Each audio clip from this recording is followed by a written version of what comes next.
Hello and welcome back to Seconds Out. My name is Ayman Khan here with MMA YouTube influencer insider Donagh Corby. Donagh, how you doing, sir? Fantastic, Emma. Great to talk to you as always. Great to talk to you again. We're doing one of our long chats, so maybe not too long this time round, but this time on person for Seconds Out. Once again, as we've done in previous videos, for people who maybe don't know you, haven't seen the previous videos before, just explain who you are and what you do. Yeah, no, my name is Donagh Corby. I'm a journalist with the Mirror Online, Mirror Fighting in particular. I write about boxing, MMA, and YouTube boxing a little bit as well. That's kind of my beat. But as I'm sure we'll get into, I was following around some real superstars in the MMA world recently.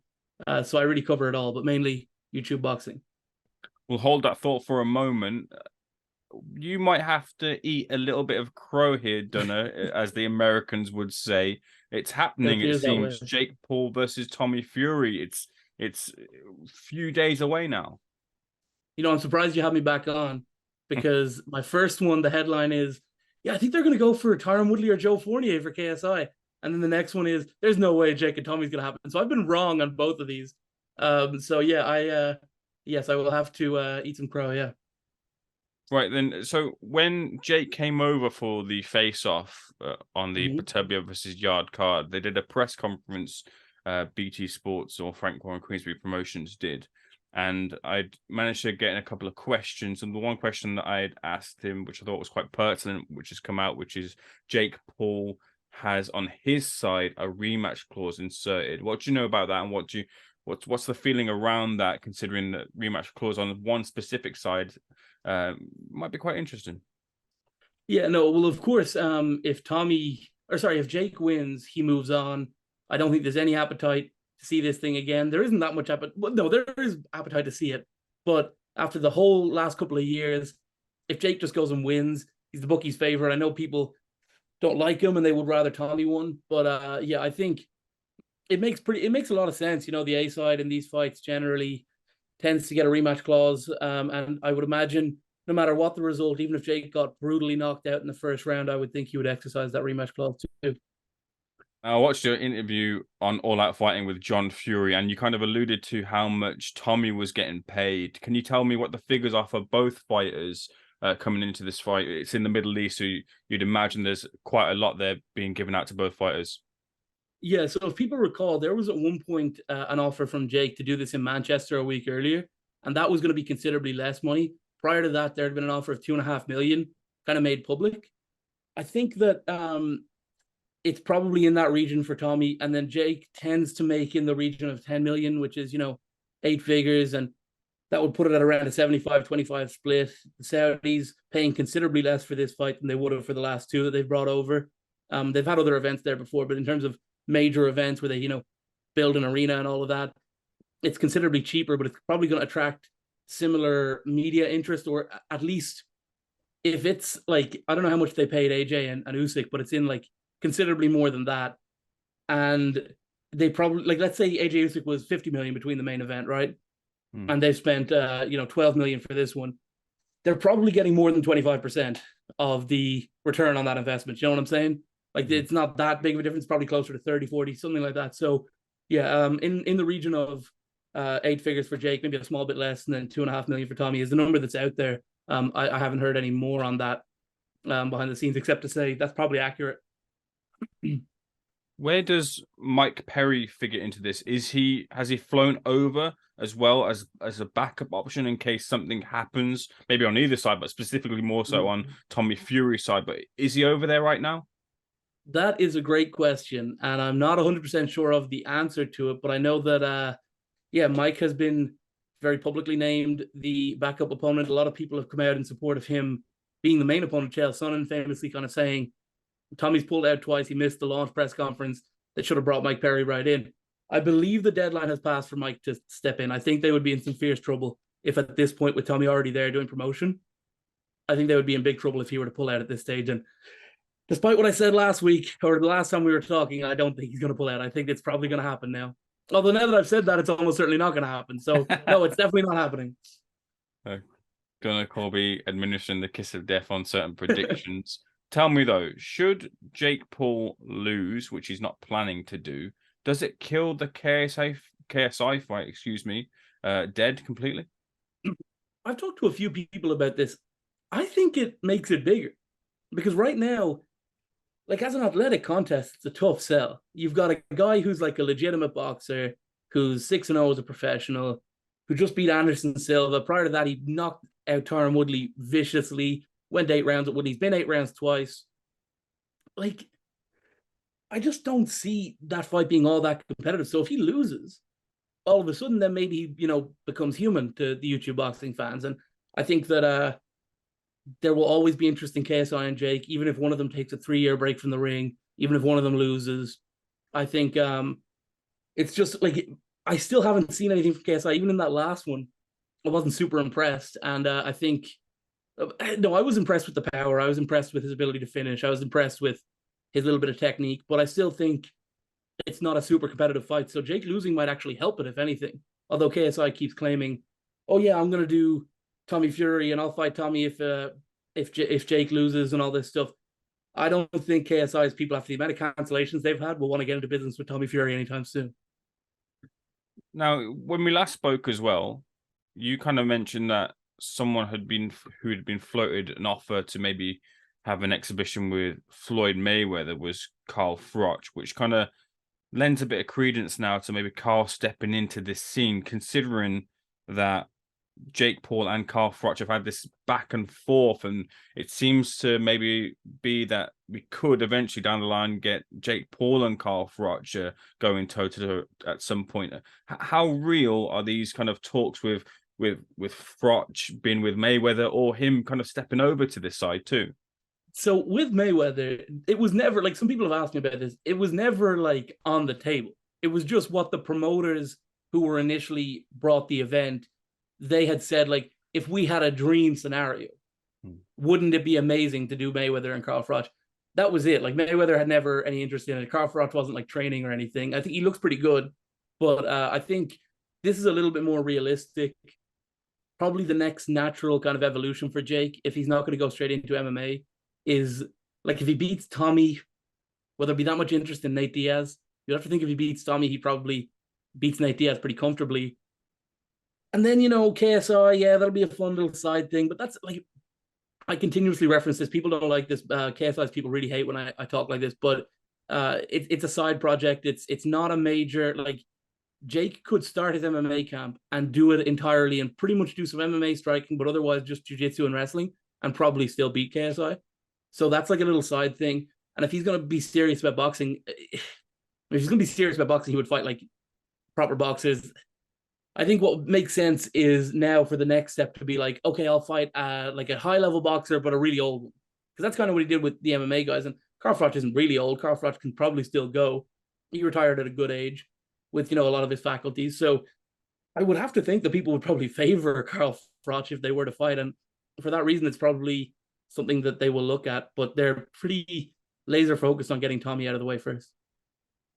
And moving away from this to March 4th, I believe you're coming over for this one, Donagh, flying first class with all the with your buds after your recent escapades. But Misfits Boxing, amongst their card, have got a tag team innovation that they're bringing into the sphere, which has kind of caused a bit of a stir with the boxing crowd. I wonder how you feel with this latest innovation from the Misfits team. Yeah, I kind of knew that it was going to be an issue there. So I think I think it actually hasn't probably annoyed traditional boxing fans as much as Mams, Taylor, and Misfits would have liked it to. Like, I think they would have loved if people were really outraged about it and it was like a major news thing and people were talking about it a lot.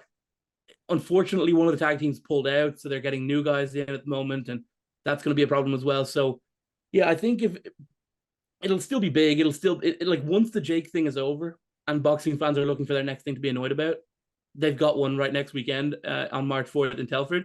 If it was on a bigger card, it'd be an issue as well. Like this is like a B show for Misfits. This is smaller venue, smallest venue they've run, but they've sold it very, very quickly. They sold it in record. I think 80% of the tickets sold on day one. So a huge success for them financially. I'm sure there'll be big viewership as well. So I think, yeah, it's an interesting concept. I don't love it. I don't love it for a lot of reasons. I don't love putting YouTubers in with journeyman boxers, especially if you're going to pay journeymen like major pros and basically tell them try, because that's kind of always been the unspoken thing in boxing is like the journeyman will survive, but they're not really going in to win necessarily. They can win if the prospect isn't good enough, but generally they don't. And that's why you see these guys who are actually quite good boxers, like Louis Van Poot, for example, hundreds of losses, like 150 plus losses.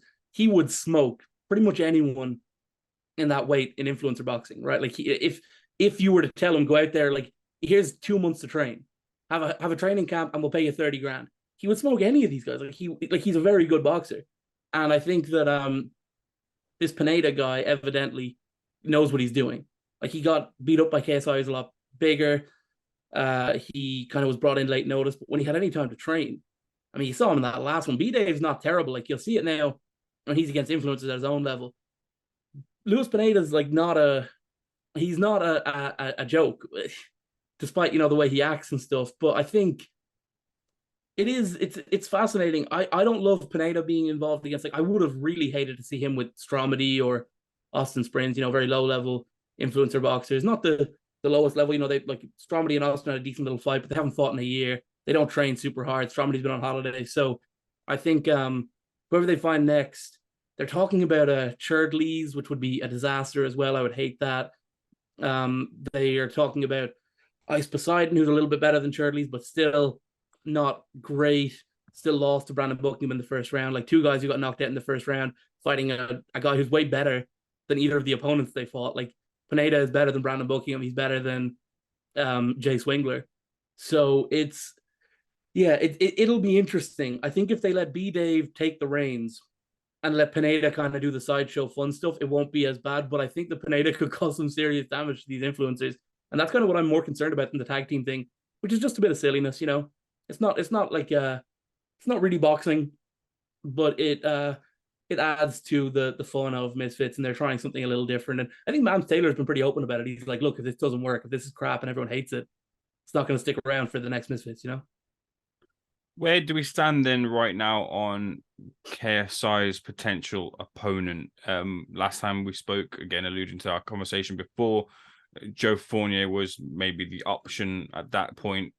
Speaking to Vidal Riley, he kind of felt that Joe Fournier was the preferred opponent over someone like a Tyron Woodley, which is interesting in its own dynamic as well. But do you know where KSI is veering towards his opponent choice for his next fight? Yeah, look, Vidal's probably more in the know than I am. It seems as though May 13th, London is going to be KSI versus Joe Fournier. Joe put out this big post about how, they haven't sent me a contract yet, all this stuff. Mams Taylor likes the post. It's like, if you're working, you got to work. You can't good post, Joe. I appreciate it. Mams is the guy who writes the contract, who gets it sent out, but I think that it's probably going to be KSI and Joe Fournier. Otherwise, like, Woodley's an option, but Woodley's also, like, the risk reward factor with Woodley isn't great because his public perception relative to how good he is way off. So people think he's crap. He's lost his last 6 fights, 2 in boxing, 4 in MMA. And he's also actually dangerous. And like, I think he could beat KSI. He probably wouldn't. It would probably be close. Maybe he'd lose on the points, but then again, we haven't seen KSI over the distance, over the 8 rounds. So we'd see, but I think it would be a dangerous fight. I talked to Mams about this. I said, he said to me, who's more dangerous, Tommy or Joe? Be honest. He always says be honest because he thinks I'm like a Jake Paul guy. And I said, who's more dangerous than both of them is Tyron Woodley. So I think they're probably going to lean towards Joe Fournier. And to answer Mams' question, I think Tommy Fury is more dangerous than Joe Fournier, of course.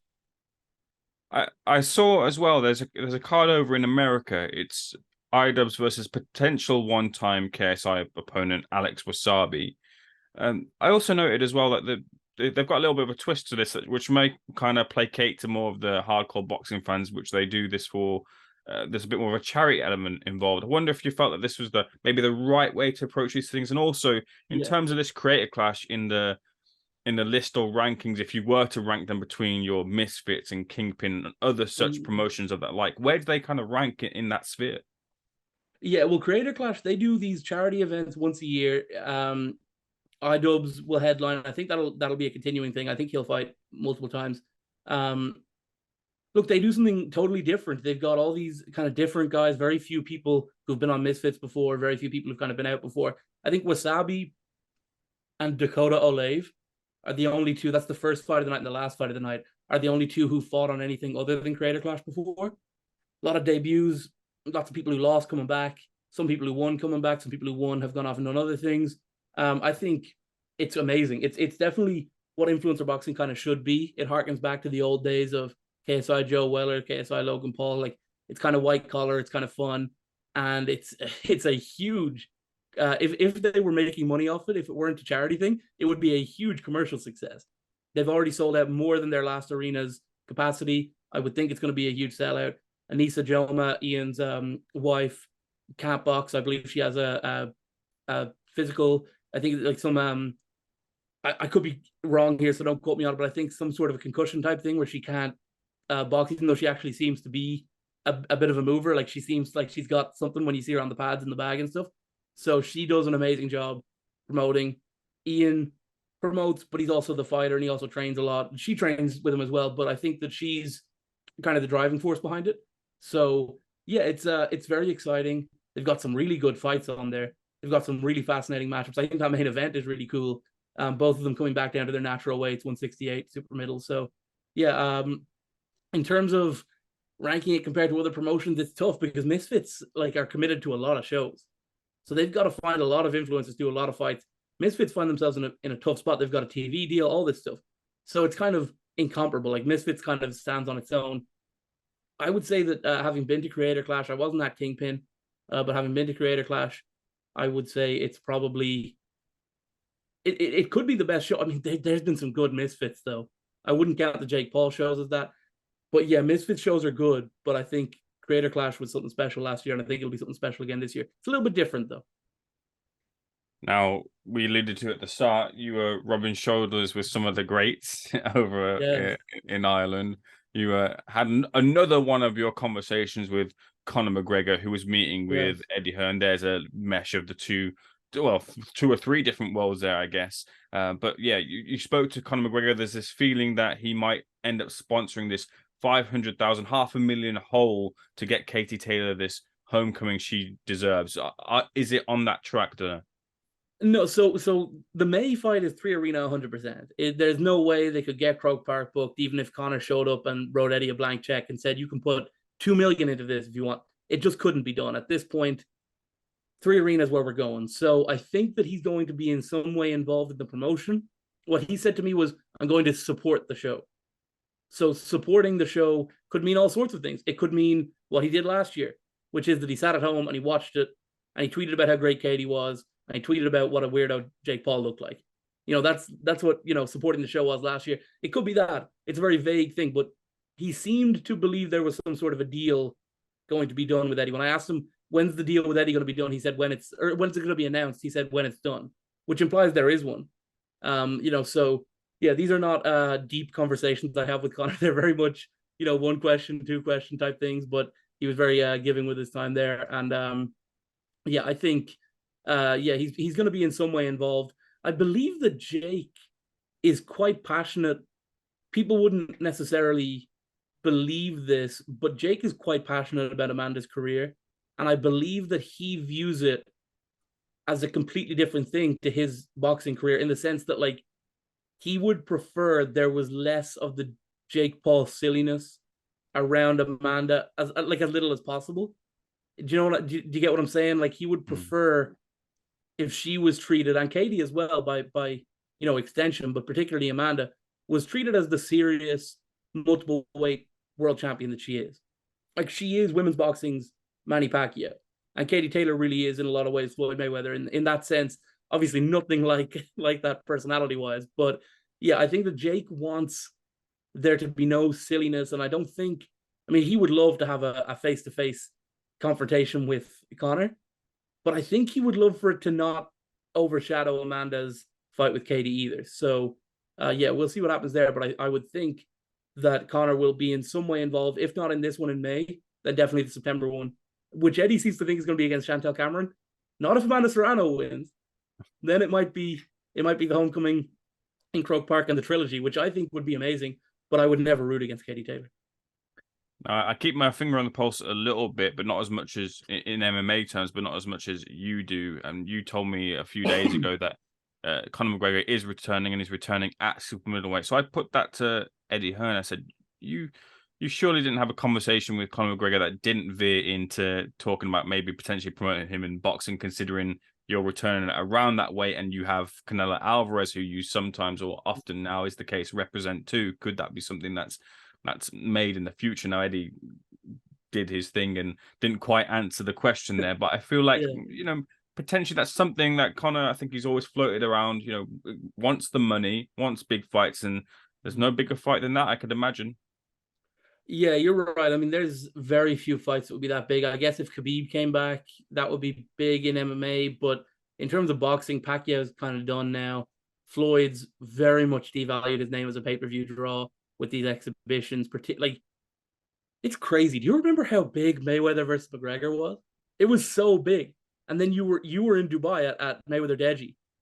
It's like, God Almighty, this was like, it was such a tiny event in comparison. And that's nothing, to say about Deji or any people who were on that card, but Mayweather McGregor was huge. It was full professional and Mayweather was, trying, but it's interesting how that has all gone. So even McGregor Mayweather probably wouldn't be as big as McGregor Alvarez.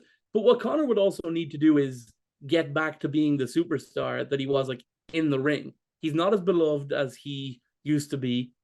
Probably never will be again, which is tough. But then again, people are fickle, and if he wins a couple of fights and he's fighting for a world title, you never know. And he's still relatively young, like he's still in his kind of early mid-30s. So I think that what he really needs to focus on is Michael Chandler, because Michael Chandler is a very winnable fight for Conor, and if he wins that, it opens up everything else. So if he beats Michael Chandler, that's at welterweight. Let's say Leon Edwards wins, then he's got the shot at Edwards. Kamaru Usman wins, he's in some. I guess if Usman wins, that trilogy's over, and Usman won the trilogy. But it's just a little different. Like, I think that Conor needs to focus on Michael Chandler and focus on MMA, because what made the Floyd fight so big was that he was the two-weight world champion. He's now a guy who hasn't won. I mean, he hasn't won in 3 years. He's fought 3 times in that time. He's lost 2. He's won 1 fight in 7 years. So it's like he's not the world champion that he was. The gap between him and his last world title win is bigger than the gap between him being a nobody and his last world title win, if you know what I'm saying. Like, he had such a quick rise, and it's been a long time since the high point of that. So what Conor needs to do is focus on making himself the kind of draw that would make a deal like that with Eddie possible. But I also hear that maybe his contract with the UFC could be up soon, and I'm sure that he and Eddie could do phenomenal things in the boxing world. It's almost a slight little afterthought that McGregor is appearing for the first time in the UK and quote unquote fighting in an exhibition as it is against Aaron Chalmers this weekend. Yeah, it certainly is. Like you say, it seems like an afterthought. You've got big fights all around. You've got, Jake fights on the Sunday. The week after, you got Misfits, and then, like, obviously there's, big boxing and MMA shows, like proper shows as well. And like I say, Mayweather has devalued his name with these things. And if they were infrequent and they were against, like, cool opponents, like, wouldn't it be cool to see, like, okay, we couldn't do it as pros because whatever, but wouldn't it be cool to do the Ricky Hatton fight? Now, obviously, Ricky's not available now. He's got his injury, but that would have been cool. Someone like Carl Froch would have been fun. Aaron Chalmers rules. Like, I'm happy that Aaron gets this opportunity. That being said, like, Mayweather versus Deji, Mayweather versus Chalmers, Mayweather versus Asukara, like, none of these are, like, fights you ever wanted to see. Like, I know they're exhibitions and they're whatever, but the ticket sales reflect that. It's not going to do well on pay-per-view at the price they've put it at. And the ticket sales are poor. I'm not sure why Mayweather insisted on this weekend, knowing that a lot of people will be at Jake and Tommy. But yeah, it seems like an afterthought. I would imagine that Floyd's going to come in and out and not really push it that much. Chalmers kind of made a joke on Instagram the other day that his back is sore from carrying all the promotion and stuff. Classic. So yeah, I think that Mayweather is, I don't know what he's doing with these things. I mean, I guess he's making money. I don't know how that's going to continue. I certainly don't know how the show in the UK is going to make money. But yeah, I would imagine that he'll probably move around with Aaron. Aaron should be a lot better than Deji, I would hope, given his fight experience. And he'll be able to make it look entertaining with Floyd. And we'll see what the press conferences are like. Maybe they'll make it really exciting at the pressers. You never know. Circling back then finally to Jake Paul and Tommy Fury, it's on pay-per-view 1995 in the UK. I wonder how you feel it will do, considering this feels like one of the biggest fights you can make in that sphere alongside Jake Paul and KSI. Yeah, it's interesting. The sales are going to be interesting to see, because I think I said this on the last one, and I mean no disrespect to Tommy Fury when I say it. We've seen no evidence that he's any sort of a draw. And that's not to say that he is. It's to say that he hasn't been in a position to prove it. So one piece of evidence that he can draw is that when he fought Anthony Taylor in America, the arena was absolutely jam-packed from fight number one, which is rare, particularly for those kinds of cards. So that's one thing that stands to him. It would be hard to gauge how many people were interested in his fight with Bocianski, because that was Tyson's card. So anyone who's interested in Tommy's going to be interested in Tyson, I would think. There aren't very many Love Island fans from 4 years ago that are still that interested in Tommy. I would have to imagine there's been 5 seasons since then, 4 or 5 seasons. We're in the middle of one right now. So, yeah, I don't know. We'll see. Jake, clearly big in the US. We'll see if Sunday afternoon time slot works for him. He seems to have a bit of a crossover following with kind of mainstream sports fans who care. So if it's cheap in America, I don't know that it is. I think it might still be $50, which is still a lot. It's on ESPN Plus pay-per-view, which is another thing. But yeah, I think it'll do okay. I can't imagine it setting the world alight. And also, like I've said before, like the average consumer is not going to believe this thing is happening until they're making the wall. At which point that person's probably already watching an illegal stream, or they're at a party at their friend's house, or they're at a pub or something.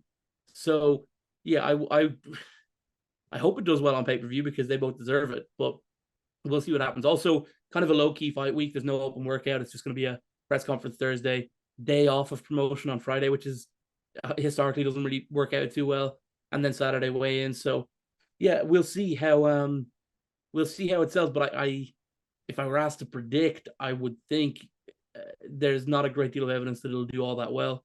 But maybe Sunday afternoon is like revolutionary for someone like Jake with the younger audience and all of that. Maybe it could be big for him, but it generally hasn't been in the past in the US. So we'll see. We'll see, and I'm sure I'll see you in the aftermath of that fight, Donagh. Good conversation once again. Where can people who are watching this find you on social media?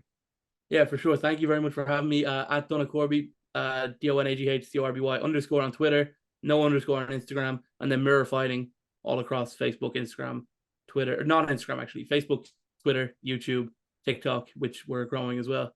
So yeah, that would be great. Just follow the Mirror Fighting stuff. Don't worry about following me. It doesn't matter.